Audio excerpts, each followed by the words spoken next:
Comecei há pouco tempo e já não consigo parar. Sempre upando a minha vila pra mais forte eu picar. Clash of Clans precisa de estratégia, melhorando as defesas pra não vacilar nas guerras.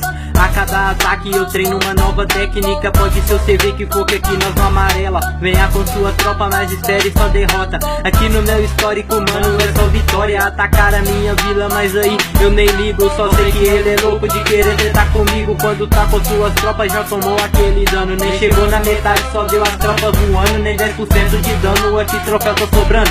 Prepare sua defesa porque eu já tô chegando. Te falo uma coisa e espero que tu grave. Tu mexeu com o cara errado, se arrepender é tarde. No Clash of Clans tu tem que estar preparado, porque a qualquer momento você pode ser atacado. 100% é nossa meta, não aceitamos derrota. Evolua sua vila e melhore suas tropas. No Clash of Clans tu tem que estar preparado, porque a qualquer momento você pode ser atacado. 100% é nossa meta, não aceitamos derrota. Evolua sua vila e melhore suas tropas. Criado em 2012, esse jogo é muito louco, tá entre os mais jogados. Onde? No mundo todo, febre mundial, fora do normal. Ninguém podia imaginar que ia conquistar geral. No começo você pode até não entender, mas depois de um tempo tu vai aprender. Tu só vai ficar pensando em evoluir. O que eu uso primeiro? Ouro Elixir, minha vila não tá boa, tenho que melhorar.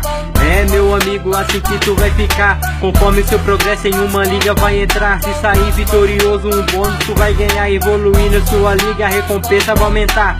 Então se empenhe pra você sempre ganhar. Baixe logo esse jogo e bora jogar com a galera. Clash of Clans, faça parte dessa guerra. No Clash of Clans tu tem que estar preparado, porque a qualquer momento você pode ser atacado. 100% é nossa meta, não aceitamos derrota. Evolua sua vila e melhore suas tropas. No Clash of Clans tu tem que estar preparado, porque a qualquer momento você pode ser atacado. 100% é nossa meta, não aceitamos derrota. Evolua sua vila e melhore suas tropas. No Clash of Clans tu tem que estar preparado, porque a qualquer momento você pode ser atacado. 100% é nossa meta, não aceitamos derrota. Evolua sua vila e melhore suas tropas. No Clash of Clans tu tem que estar preparado, porque a qualquer momento você pode ser atacado. 100% é nossa meta, não aceitamos derrota. Evolua sua vila e melhore suas tropas.